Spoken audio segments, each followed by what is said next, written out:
देवपुर नामक एक सुंदर गांव में गौतम और लावण्या नामक पति पत्नी रहते थे। उनके मनवित और गीतिका नामक कॉलेज में पढ़ते हुए 2 बच्चे भी थे। गौतम उसी गांव में फलों का एक दुकान लगाकर उसमें सारे प्रकार के फल लगाता था और उनके रस बना के उन्हें बेचकर आए हुए पैसों से अपने परिवार का देखभाल करता था। एक दिन सुबह दुकान जाकर सारे फलों का एक रस बनाकर उसे बेचता है। सारे फलों का जूस, ताजा ताजा जूस, फ्रूट सलाद जूस, आइए बाबू आइए, 1 ग्लास का सिर्फ 25 रुपए, आइए बाबू आइए।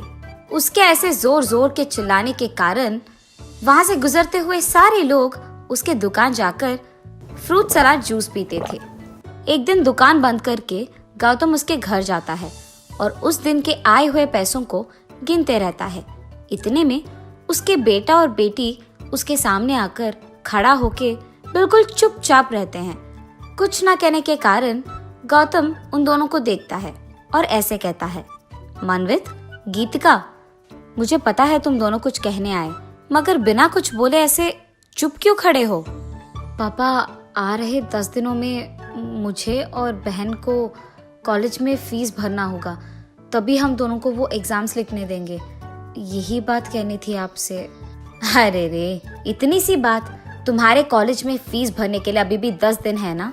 चलो, उसको मैं संभाल लूंगा। तुम दोनों समय बिल्कुल वृथा मत करो और हर रोज पढ़ते रहना, ठीक है? फीस के पैसे 10 दिन में मैं तुम दोनों को दे दूंगा। उनके पिता के ऐसे कहने पर वो दोनों खुशी खुशी वहां से चले जाते हैं। अगर मुझे अपने बच्चों को सफल देखना है और मेरी तरह नहीं देखना है तो कुछ भी करके उनके फीस मुझे भरना ही होगा, क्योंकि उनको पढ़ाना मेरे लिए बहुत ज़रूरी है और उनको भी। इसीलिए मैं आज से दुगना मेहनत करूँगा। रात के समय में भी मैं दुकान चालू ही रखूँगा, तभी मैं बच्चों के कॉलेज के फीस कमा पाऊँगा। ये फैसला करके वो अगले दिन से दुकान में देर रात तक काम करता है। ऐसे कुछ दिन बीत जाते हैं।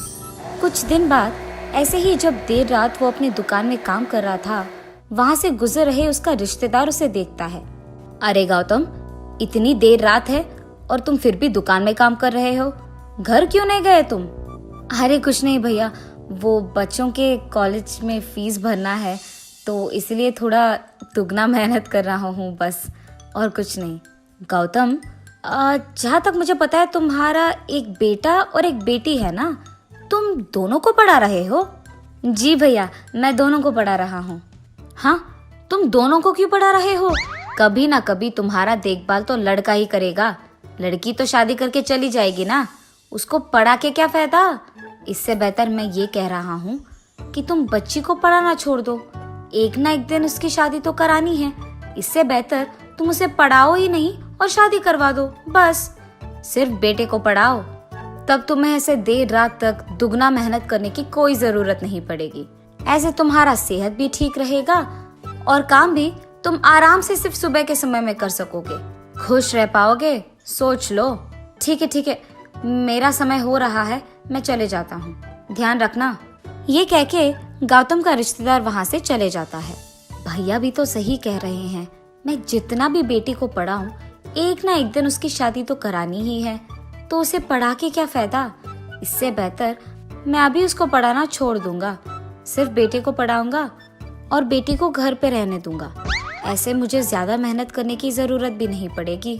हाँ, यही अच्छा है।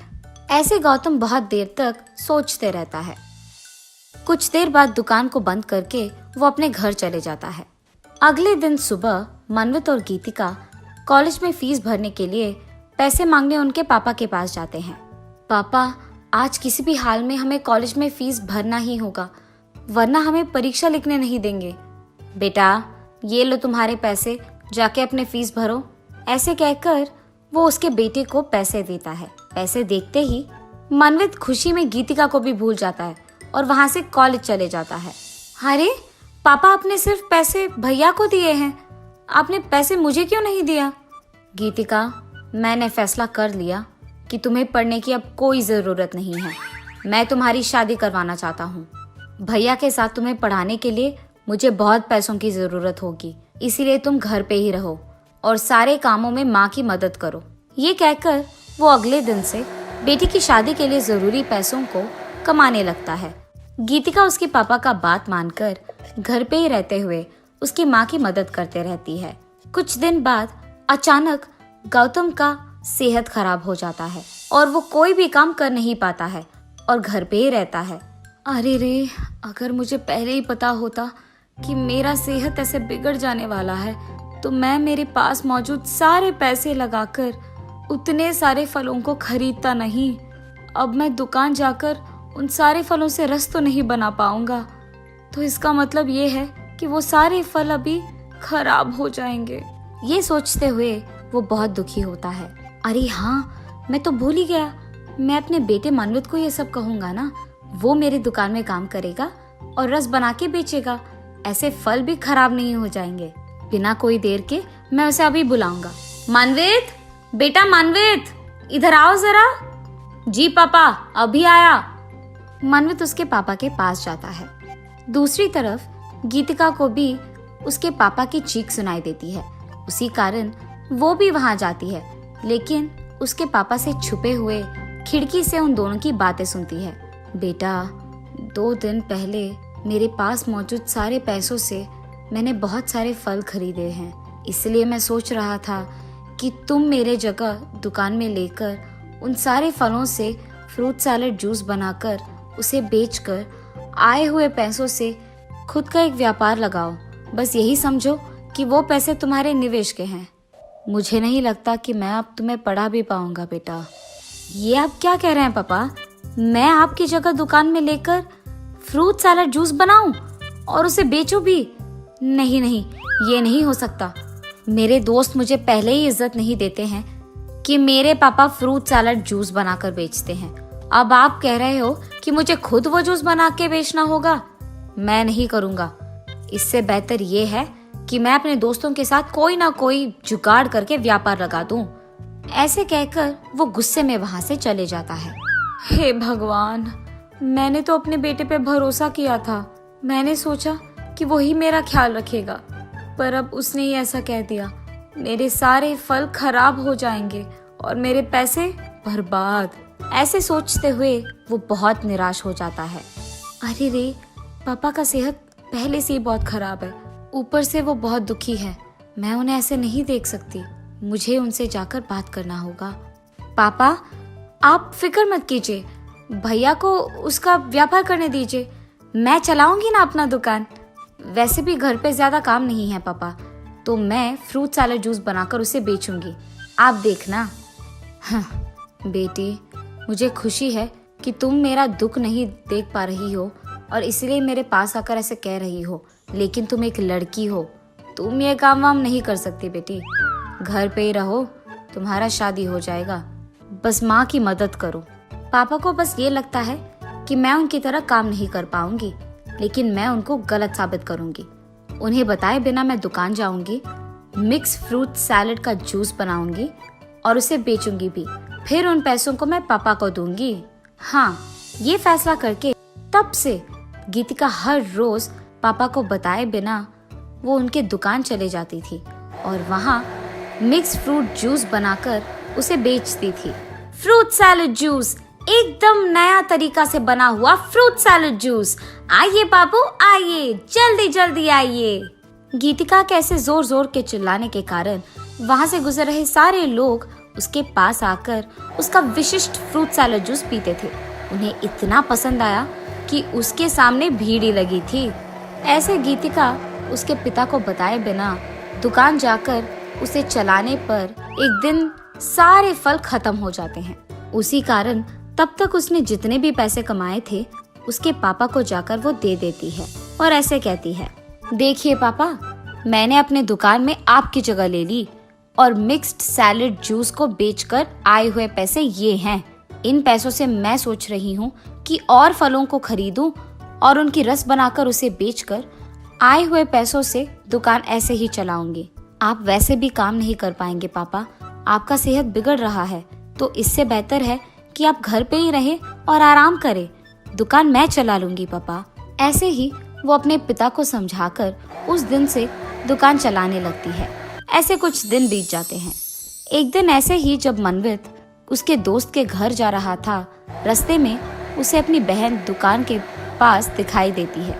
उसे देख वो गुस्से में उसके दोस्तों के पास जाकर ऐसे कहता है, मैं बहुत नाराज हूँ। अरे मनवित, क्या हुआ तुम्हें अचानक? मुंह तुम्हारा ऐसे लटका क्यों है? यार, मेरी बहन बहुत काम कर रही है और दूसरी तरफ मैं कोई काम नहीं कर रहा हूँ। व्यापार को शुरू करने के लिए निवेश के पैसे तक नहीं है मेरे पास। उसी को ढूंढते ढूंढते मैं ऐसे बन गया, कहीं नालायक ना बन जाऊं। मनवित, अगर तुम्हारे पास निवेश के पैसे नहीं हैं तो क्या हुआ? तुम्हारा घर तो तुम्हारा अपना ही है ना। तुम एक काम करो, इस कागज पे तुम्हारे पिता का हस्ताक्षर लो और उसके बाद तुम्हारे घर के कागज भी लेके आओ। इन सबको मैं अपने पापा को दूंगा। इस सब को देखकर वो तुम्हें खुद पैसे देंगे, तब हम दोनों मिलकर एक व्यापार शुरू कर पाएंगे। अपना खुद का व्यापार चलाते हुए हम दोनों खुश रहेंगे, ठीक है? ठीक है, मैं वही करूँगा। ये कहकर मनवित उसके दोस्त के दिए हुए कागज को उसके पिता के पास लेकर जाता है। पापा, मुझे खुद का व्यापार करने के लिए आपको इस कागज पे अपने हस्ताक्षर करना होगा। ये कहकर वो उसके पापा के हस्ताक्षर उस कागज पे लेकर, उन्हें बताए बिना उनके घर के कागज को भी लेकर उसके दोस्त के पापा के पास चले जाता है। इस सब को वो वहां लगाकर निवेश के पैसे लेता है। कुछ ही दिनों में मनवित और उसका दोस्त एक व्यापार लगाते हैं और उसको चलाने लगते हैं। लेकिन कुछ ही दिनों में उसके दोस्त के वजह से व्यापार में बहुत बड़ा नुकसान आता है और इसी कारण उसके पास मौजूद सारे पैसे खत्म हो जाते हैं और वो कोई व्यापार नहीं कर पाता है। व्यापार में नुकसान आने के कारण मनवित उसके दोस्त के पिता को पैसे नहीं दे पाता है और इसी कारण मनवित के दोस्त के पापा गौतम को सब कुछ सच बताकर उनका घर स्वाधीन कर लेते हैं। गीतिका को जब ये सब पता चलता है, वो अपने माँ, पिता और भैया के लिए एक घर को किराए पे लेकर उसे उसके पैसों से संभालती है। मनवित, मैंने तुम पे भरोसा रखा था। मैंने सोचा कि तुम्हारी पढ़ाई तुम्हारी बहन की पढ़ाई से बहुत जरूरी है, इसीलिए मैंने उसकी पढ़ाई रोक दी और तुम्हें बहुत पढ़ाया। लेकिन गीतिका ने इसी कारण मेरे ओर कोई क्रोध नहीं रखा और इस हालत में हमारी मदद वही कर रही है, क्योंकि वही इस घर को अकेले चला रही है। और तुमने क्या किया? तुमने मेरा भरोसा तोड़ा, मुझसे झूठ बोला, मुझे धोखा दिया। मुझे बिन बताए तुमने घर के कागजों को किसी और के हाथों में दे दिया और आज तुम्हारे कारण हमारे पास हमारा घर नहीं है। पापा, मुझे माफ कीजिए पापा, मैंने बहुत बड़ी गलती कर दी है। मैंने सोचा कि मेरे दोस्त मुझे चिढ़ाएंगे और नीचा दिखाएंगे क्योंकि मेरे पिता फ्रूट सैलेड जूस बेचते हैं, लेकिन आज उसी जूस के वजह से हमारा किराया भी चल रहा है। मैं कल से हमारे दुकान में मिक्स सैलेड जूस बनाकर बेचूंगा और इज्जत से काम करूंगा, मेहनत से काम करूंगा। पापा, मुझे बस एक मौका दीजिए। भैया, तुम्हें तुम्हारी गलती का एहसास हो गया है ना, अब छोड़ दो। जो हो गया सो हो गया। बीती हुई बातों को दोहराकर कोई फायदा नहीं है। अब से हम दोनों मिलकर मिक्स सैलेड जूस बनाकर उसे बेचेंगे। तब से भाई बहन दोनों बहुत मेहनत करते हैं। इसी कारण आसपास के सारे गांव वाले भी वही आते हैं और उनका मिक्स्ड फ्रूट सैलेड जूस पीते हैं।